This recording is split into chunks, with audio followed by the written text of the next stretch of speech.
Muy buenas tardes. Gracias por estar una vez más en su programa en español del Canal 17, Opiniones. Les saluda Pedro Corso, periodista de Radio Martí. Hoy tengo el placer de tener un viejo amigo que hacía largo tiempo que no nos visitaba por las muchas ocupaciones en las cuales está involucrado. Me refiero al analista político boliviano Hugo Achá. Hemos participado en más de una conferencia. He tenido la satisfacción de escucharlo en esa conferencia y también de hacer el programa y siempre de aprender un poco con Hugo. Así que Hugo, muchas gracias por estar acá. Las gracias a ti, a tu distinguida audiencia, Pedro. Es siempre un placer y estoy a tus órdenes. Gracias, Hugo. Hugo, ¿es Bolivia ya un narcoestado, como algunos dicen, o está en proceso de serlo? Bueno, infelizmente, y es muy triste para mí como boliviano afirmarlo, pero tengo toda la base académica para hacerlo, está ya más allá del narcoestado. Más allá. Está más allá del narcoestado. ¿Cómo se podría identificar una situación de esas características? Cuando una organización criminal dedicada a un ilícito consigue el control absoluto sobre un Estado westfaliano y todas las instituciones del Estado están al servicio de la legitimación de ese ilícito, tanto en las ganancias como en la represión del disenso, estamos hablando de un Estado criminal, de un Estado donde la actividad ilegal se ha convertido en el eje alrededor del cual gira el interés del gobierno. Esa es la situación actual de Bolivia. Esa es la situación actual, infelizmente, de mi país de origen. ¿Evo Morales realmente capitaliza esa situación o está vinculado a algunos sectores bolivianos y no bolivianos para poder lograr ese objetivo? Evo Morales es la cara visible de una organización altamente sofisticada, muy disciplinada, que es el movimiento cocalero del Trópico de Cochabamba. Esta es una denominación que les ha permitido diferentes tipos de percepción externamente, porque uno asocia generalmente a un cocalero con el pobre cocalero del Alto Guayaga o del Brae en el Perú o de las regiones empobrecidas de Colombia. En este caso, el Chapare, la región de donde Evo Morales fue dirigente y donde tiene su mayor fortaleza y de donde sale su logística financiera para la acción política. Son industriales de la coca. Quisiera decir coca, es cocaína.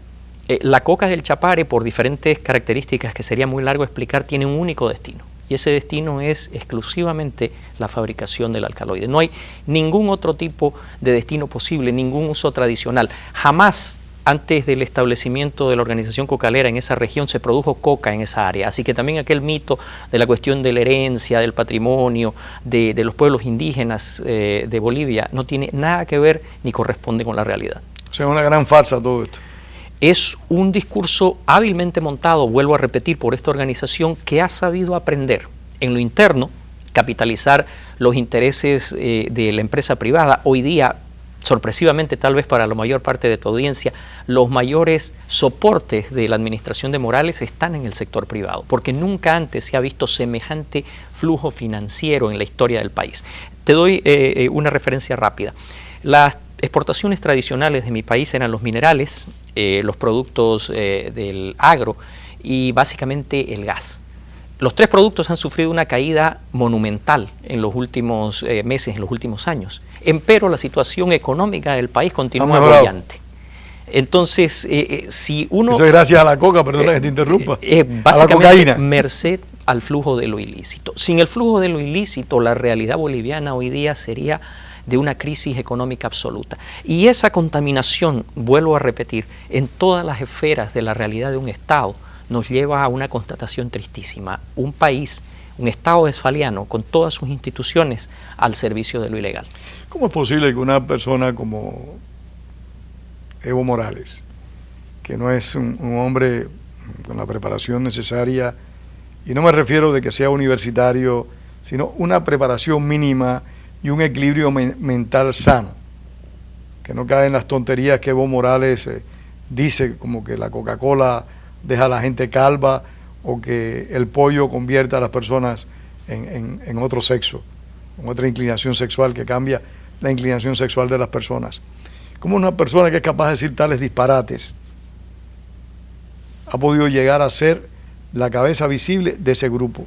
¿Cómo llegó al gobierno? ¿Cuáles fueron los medios por los cuales Evo Morales llegó al gobierno? Otra vez hay que hacer hincapié en el tema de la organización. Esta organización tiene en Evo Morales la portada necesaria para vender el mensaje. Cuando se lo eligió, puede parecer irónico, Evo Morales dentro de la organización era el encargado de la Secretaría de Deportes, pero la impronta, el aspecto de Evo Morales se ajustaba a los parámetros que desde afuera, hablamos de lo interno, ahora hablamos de lo externo, se necesitaba. Europa, Estados Unidos, Occidente en general, querían la reivindicación de los pobres y oprimidos. Te interrumpo, están vendiendo una imagen entonces. Evo Morales es tan indígena como yo. Evo Morales es un mestizo. Mi país ha vivido un proceso desde la fundación de la República de integración, es un crisol de identidades. Y Evo Morales en esa lotería de la genética termina teniendo este aspecto, esta impronta, y se termina convirtiendo, vuelvo a repetir, en la portada, en la cara visible. Es así como de una manera fría, de una manera analítica, de una manera pragmática, se lo coloca en ese lugar. Pero él no está solo. La organización, que es en realidad el núcleo real del poder, porque controla de forma absoluta todo el circuito cocaína, es el poder verdadero en mi país. ¿Y están identificadas esas personas que dirigen este entramado? Por supuesto, estamos hablando de los ejecutivos de las 6 federaciones de cocaleros del Trópico de Cochabamba. Pedro, el nivel de éxito se mide de tal manera que hoy día habría gente que en tono ofendido te diría que tú estás dándole palestra a alguien que te está haciendo o virtiendo conceptos de corte racista, nada más lejos de la realidad. Si uno analiza desapasionadamente lo que está siendo afirmado en esta conversación y quita el diálogo la palabra cocaína, pareciera que estamos hablando de una corporación. El nivel de efectividad, el procedimiento, las cosas que se hacen son casi paralelos con el mundo altamente competitivo de la empresa Eso es lo privada. que estoy leyendo en esta conversación, es lo que estoy entendiendo. Es un montaje de publicidad, eligiendo imágenes, vendiendo imágenes y promoviendo una causa que realmente no es representativa de ninguna costumbre y de ninguna tradición. Perdona, sí. Pero mi pregunta es, ¿cómo llegan estas personas a desplazar a la democracia boliviana y a asumir el control del país al extremo de que Evo Morales lleva, si no me equivoco, 13 o 14 años en el gobierno o está muy próximo a esto? El modelo boliviano, que es lo que he acuñado como un término de conclusión académica, desgraciadamente hoy día imitado en otras latitudes, la más peligrosa de todas ellas, Colombia, es un modelo altamente eficiente. Es la combinación de la actividad ilícita como base de logística financiera para alimentar a una fracción de la organización dedicada a lo ilegal que incursiona en el campo de lo político. Llegando a esa situación, una legitima a la otra, una genera la conflictividad y la otra participa en elecciones democráticas en ese momento para acceder al poder y controlar todo el gobierno. Es una cuestión inédita que quienes fueron los sediciosos que derrocaron al gobierno del presidente Sánchez de Lozada, por cierto, hoy día siendo juzgado aquí en la Florida junto con el entonces ministro Carlos Sánchez Berzaín, hayan sido amnistiados en una amnistía bastante curiosa, parcial, a donde quienes participaron de ese golpe de Estado fueron amnistiados, merced a un acuerdo con quien entonces fungía en la vicepresidencia. Evo encabezaba en teoría ese golpe de Estado. Pero otra vez, de una forma pragmática y hábil, mientras que el golpe se daba y la organización participaba de su estructuración, Evo Morales era hábilmente retirado del escenario nacional, viajaba a Libia a recibir de manos de Gaddafi un premio y después retornaba con coordinación de la inteligencia cubana vía Venezuela para ver si el golpe progresaba. O sea, ¿Cuba estuvo involucrada en ese golpe de Estado Sánchez de Lozada? Hay en esta interacción que remontarnos un poco a la historia. Un libro de la señora, de la viuda de Roberto Suárez, el narcotraficante más grande de la historia, sí, llamado Rey de la Cocaína, quien tuviera bajo su mando a famosos nombres como Pablo Escobar, Carlos Leder. En ese libro, la señora Aida Leví, viuda de Suárez, editado en Buenos Aires, relata cómo los servicios de inteligencia cubanos contactaron a Roberto Suárez y facilitaron una reunión directa entre él y Fidel Castro, a partir de la cual se establece un acuerdo de participación y protección a las operaciones de narcotráfico en la década de los 80. El hombre encargado y a quien se le confió esta cobertura fue el general Ochoa, que después lo pagó con su vida. Esto está en el libro, no es algo que yo esté afirmando. Esta interrelación del castrismo en una proyección del leninismo que dice que todos los medios necesarios para llevar a cabo la revolución son válidos, es un poco lo que se ve reeditado acá. Y Cuba y sus servicios de inteligencia reconocen muy rápidamente que el éxito del modelo boliviano es un éxito conveniente. Es el éxito que hoy día, fíjate tú, las mismas palabras, despojémonos nada más del país. En Colombia, la organización dedicada a una actividad ilícita se, entre comillas, fragmenta. Una fracción se encarga de la protección de la base logística financiera, la otra merced a los, otra vez entre comillas, acuerdos de paz, incursiona en política. Y aquí una prevención que hay que hacerle a los colombianos en tu audiencia.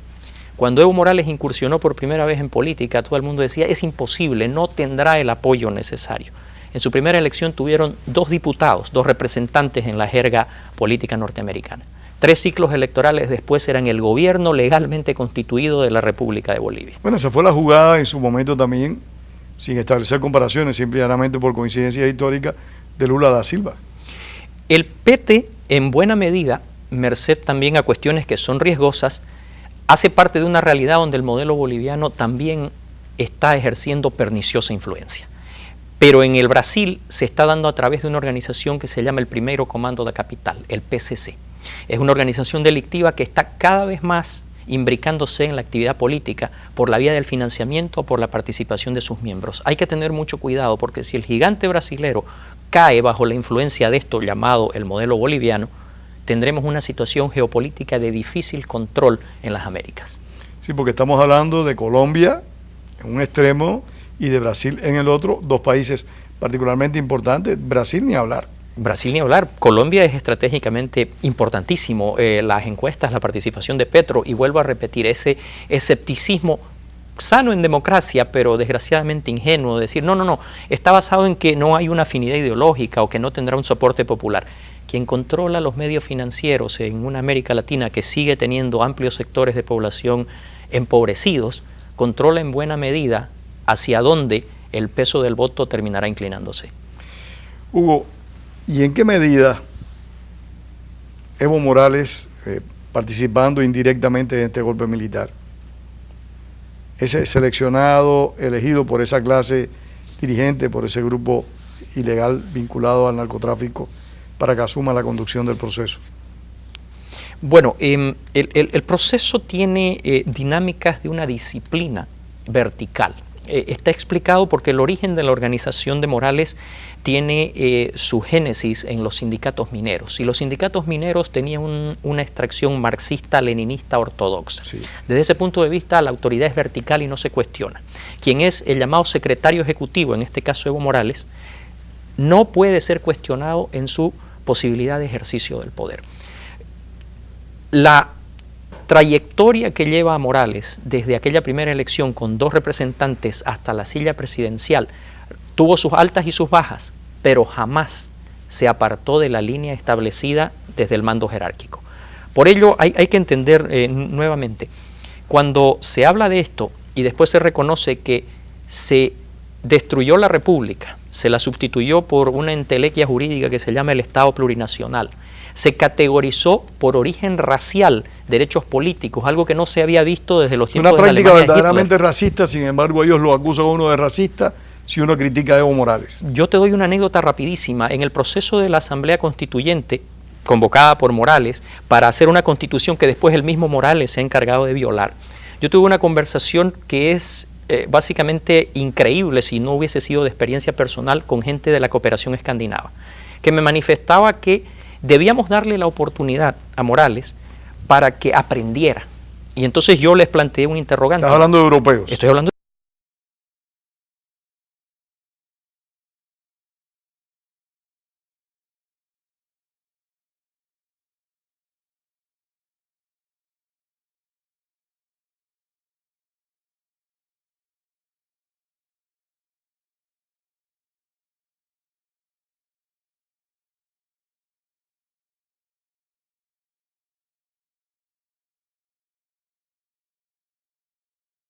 y de europeos con una buena fe democrática absoluta. Sí, pero tengo que interrumpirte porque también tengo esa experiencia. Tienen una profunda fe democrática, pero no es la fe democrática, no la practican en sus países. Vienen a importarla, a exportarla a los nuestros A mí no se me olvida cómo la FARC contó con el respaldo de los gobiernos europeos más importantes, cómo las guerrillas del Frente Farabundo Martí en El Salvador tenían el respaldo y la anuencia de gobiernos como el de François Mitterrand en Francia. O sea, ellos quieren para nosotros lo que no quieren para ellos. Pedro, acabas de quitarme las palabras de la boca. La conversación fue porque la siguiente. Porque es que lo he discutido mucho con algunos de ellos. Esta fue mi pregunta al final para despojarnos de la parte de la anécdota y yéndonos a y perdona que te haya interrumpido, no, para pero nada. Es que me pusiste una pieza de dominó que tenía que no, tirar. pero para nada. La pregunta mía fue, y en ese proceso de aprendizaje, ¿por qué tengo yo que tolerar persecuciones, violaciones de derechos humanos, la aniquilación de minorías étnicas? ¿Por qué tengo yo que ver cómo lo que ni las dictaduras militares se atrevieron, que es la masacre de los pueblos verdaderamente indígenas y originarios, suceda? O sea que merced a ese propósito de aprendizaje, yo tengo que tolerarlo. ¿Tolerarían ustedes similar tratamiento en sus países? Y entonces se escandalizaron y me dijeron, eso no era posible. Entonces, ¿por qué es posible? Son blancos arios. Independientemente de la cuestión racial, vamos a la cuestión principista y humana. ¿Por qué un ser humano debe, merced a su lugar de origen geográfico, tolerar determinados abusos en favor de una posición ideológica? Yo creo que eso es inaceptable. Jamás. Hay que rechazarlo constantemente. Yo creo que eso forma parte de nuestro deber, porque es que lo estamos viendo, y no solo con Europa, también hay muchos estadounidenses que proponen para los pueblos latinoamericanos modelos políticos que ellos no quisieran en sus países. Bueno, eso ha sido claro. Estábamos hablando hace un momento de la situación vivida con el gobierno Sánchez de Lozada. Uno puede concordar o discordar con la posición política o partidaria que tuvo en su momento el presidente Sánchez de Lozada, pero yo no vi similar nivel de cuestionamiento desde el punto de vista de la administración norteamericana con lo que era claramente un golpe de Estado. La interrupción de un mandato de un gobierno electo democrática y constitucionalmente, como por ejemplo se dio para defender a el señor Zelaya en el caso de Honduras, o para los duros cuestionamientos que sufrió el Paraguay cuando hubo la remoción constitucional del presidente Lugo. Sí, entonces, ese doble rasero no puede existir. Si vamos a ser apóstoles, si vamos a ser adalides del concepto democrático, no podemos condicionarnos merced a ideologías. Pero Hugo, en cierta medida lo seguimos viendo. Muchos líderes políticos latinoamericanos dicen que el culpable, el Estado culpable de los problemas políticos de América Latina es Cuba. Sin embargo, nunca atacan a la dictadura de los hermanos Castro. Jamás la cuestionan. Pueden cuestionar a Evo Morales, pueden cuestionar con dedicación a Nicolás Maduro. Daniel Ortega no, porque lamentablemente nadie toca a ese señor ni con el pétalo de una rosa. Nadie habla del gobierno de Daniel Ortega. Algo incomprensible para mí. Pero el gobierno de Fidel Castro y de Raúl Castro en la actualidad son los menos atacados, a pesar de ser la dictadura más sangrienta que ha tenido América y la más larga. Bueno, creo que con la excepción de Félix Dzerzhinsky, quien fuera el jefe de los servicios de inteligencia de Stalin, no recuerdo un organismo de represión, de manejo de opinión y de construcción de un mito más eficiente que los servicios de inteligencia cubanos. Han sido muy eficientes en esa práctica. Yo, de forma, disculpa, esto va a ser un poco jocoso, yo siempre he dicho de que construyeron lo que yo denomino un panda. Vale decir, aquel concepto que es inatacable, sobre todo para la izquierda o para los liberales en la jerga política norteamericana, porque encarnan el mito. Encarnan ese mito que habla de la educación universal y de calidad, ese mito que habla de la salud gratuita y de acceso absoluto. Ese mito que tú como cubano sabes que no existe, sabes que es una construcción gran farsa, de propaganda, una gran mentira. Pero ese conocimiento tuyo no está acompañado por lo que muy hábilmente estos servicios han colocado en el ideario, en la imaginación de esa Europa educada y bien intencionada y de esa gente que en Estados Unidos lamentablemente está en la academia y en los lugares de decisión política. Pero el ejemplo que pusiste con este mandatario Zelaya, ese ejemplo lo apreciamos nosotros en el caso cubano. En Cuba ocurren infinidad de cosas. No hay un mandatario latinoamericano, no hay una entidad de mandatarios latinoamericanos que cuestione en principio la dictadura de los hermanos Castro. No lo hay. No lo hay porque es un mal negocio Primero, es un mal negocio desde el punto de vista de la confrontación con el aparato propagandístico. Sí, señor. Segundo, es un mal negocio porque inmediatamente surge el cuestionamiento desde los sectores realmente que está sirviendo a Estados Unidos. Que está sirviendo a los Estados Unidos.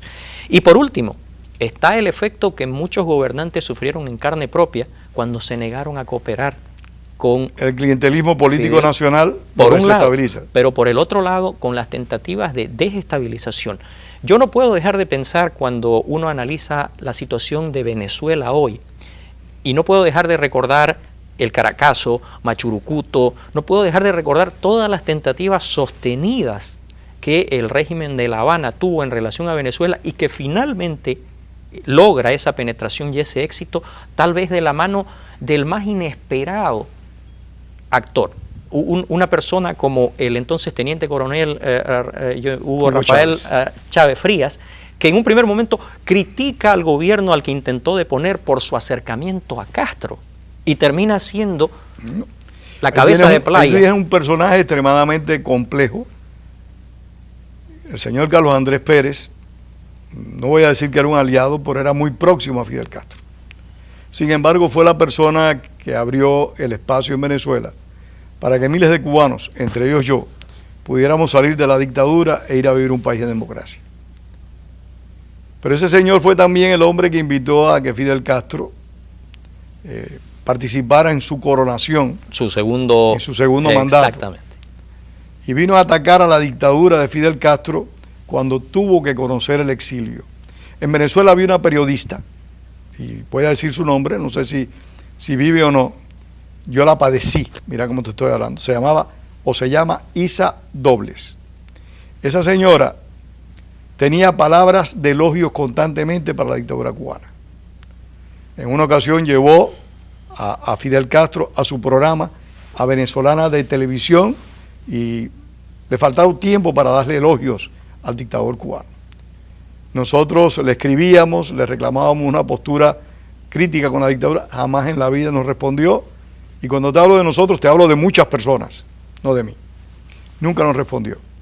Esa persona, cuando llegó Hugo Chávez al gobierno, en muy poco tiempo se distanció de Hugo Chávez. Sin embargo, seguía con buenas intenciones hacia la dictadura de los hermanos Castro. Bueno, entonces, explícame.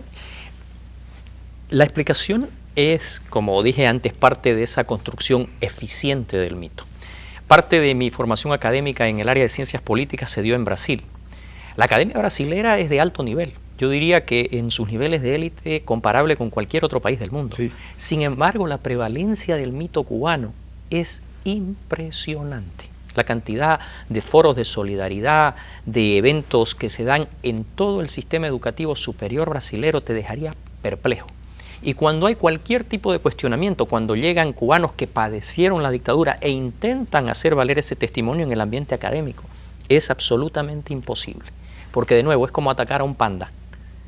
Tiene tal concepto, tiene tal percepción, tiene tal recepción en esa opinión pública condicionada que deshacer ese mito para mucha gente sería desmontarle toda su concepción ideológica y su forma de encarar el mundo. No, sería preguntarse para muchas de esas personas quién soy. Para muchos de ellos e inclusive cuestionar su trayectoria. Por eso, ¿quién soy? ¿Dónde he estado? Y avergonzarse quizás de la conducta que han defendido por décadas. Pedro, yo tuve la oportunidad, la bendición y yo creo el privilegio de estar a la cabeza de una organización de derechos humanos. Y me puse por principio de que no habría en esa organización que me cupo el honor de presidir ningún tipo de cuestionamiento acerca de la posición ideológica, del origen, de la ocupación de una persona que hubiese sufrido violación de derechos humanos. Cuando fui perseguido, cuando yo sufrí el exilio, quedé perplejo al ver cómo existe un derecho humano distinto dependiendo en qué lugar del espectro ideológico se te cataloga. Por supuesto. Y en ese sentido hay nuevamente que reconocer la eficiencia del mensaje del gobierno y de los servicios de inteligencia de la isla. Porque es impresionante. En los años 90 no había presos de conciencia que enfrentaran una dictadura de izquierda. Solo los presos de conciencia eran aquellos los que enfrentaban o dictaduras de derecha o regímenes democráticos de derecha. Esos eran los presos de conciencia. Gracias a Dios, con el transcurso de los años, parte de esa venda se ha ido cayendo, pero lo que tú acabas de describir ha sido muy sabio y muy importante. Hay una complicidad ideológica que avergüenza a cualquiera que tenga un poquito de decoro. Pero lo más preocupante, esa complicidad ideológica ha permeado las instituciones académicas del Occidente. Cuando tú vas... Incluido Estados Unidos grandemente. Estados Unidos en sus universidades de mayor prestigio, de mayor calidad académica, la presencia, la defensa, la continuidad de ese mito es una constante. Yo he estado en debates en los cuales básicamente se me ha acusado de... reaccionario, de racista, de gente de la CIA, de discriminador. Bueno, eso por Dios santo, estoy mencionado oficialmente en un documento absurdo aprobado por el Congreso del Estado Plurinacional, a donde más allá del tema de lo jocoso que resulta, hay que regresar a esa génesis. En Bolivia, para volver a mi país, tienes hoy la mayor cantidad en la historia de asesinatos por móviles políticos, de presos políticos, de exiliados, ni sumando todas las dictaduras, execrables dictaduras militares del pasado, llegas a la cantidad que tiene Evo Morales. ¿Cuánta gente ves tú en los organismos internacionales? ¿Cuánta gente ves tú en los organismos de derechos humanos cuestionando ese récord? Cero. No la hay. Cero. No la hay. Y sin embargo son hechos constatables. Vuelvo a decirte algo que te dije al inicio. Ni el régimen militar más duro de la historia de mi país se atrevió a reprimir de forma directa a los pueblos indígenas y originarios. Una de las masacres cometidas por el régimen de Evo Morales es la represión brutal a los indígenas y originarios del trópico en Chaparina. Y sin embargo, fuera un maravilloso documental realizado por un cinegrafista italiano, hay un silencio absoluto sobre este hecho que si hubiese sido cometido por un gobierno de cualquier otra impronta ideológica, te aseguro que estaría en las portadas del New York Times, estaría en la portada de National Geographic, estaría en la portada de todos los medios posibles y estaría bajo absoluto cuestionamiento de una serie de gobiernos europeos y probablemente de la administración norteamericana que estaba en función de gobierno cuando ese hecho sucedió. Sin embargo, si yo no te lo menciono, yo estoy seguro de que tú no has escuchado ni siquiera una mención. Lo he escuchado gracias a nuestro común amigo Carlos Sánchez Bersani. Oh, bueno, esa es una en muchas ocasiones en este programa lo ha dicho porque él también es un defensor de la democracia boliviana y latinoamericana y fue él el que me dijo en una ocasión, y jamás lo olvidaré, me dijo: Pedro, el castrismo ha durado tanto tiempo porque nosotros, los que hemos estado en gobiernos en América Latina, no hemos asumido nuestra obligación de denunciar ese régimen y atacar la verdadera naturaleza de ese régimen. Eso es una realidad. Hugo, se nos acabó el tiempo. Te agradezco mucho que hayas venido y te ruego encarecidamente que cuando vayas a venir de nuevo a Miami nos llames para concertar una entrevista como esta. No, será un privilegio, Pedro. Gracias, muchas gracias a ti y gracias a ustedes por habernos concedido parte de su tarde. Y tengamos presente, como decía el apóstol José Martí, la palabra es para decir la verdad y no para encubrirla. Tengan todos muy buenas tardes.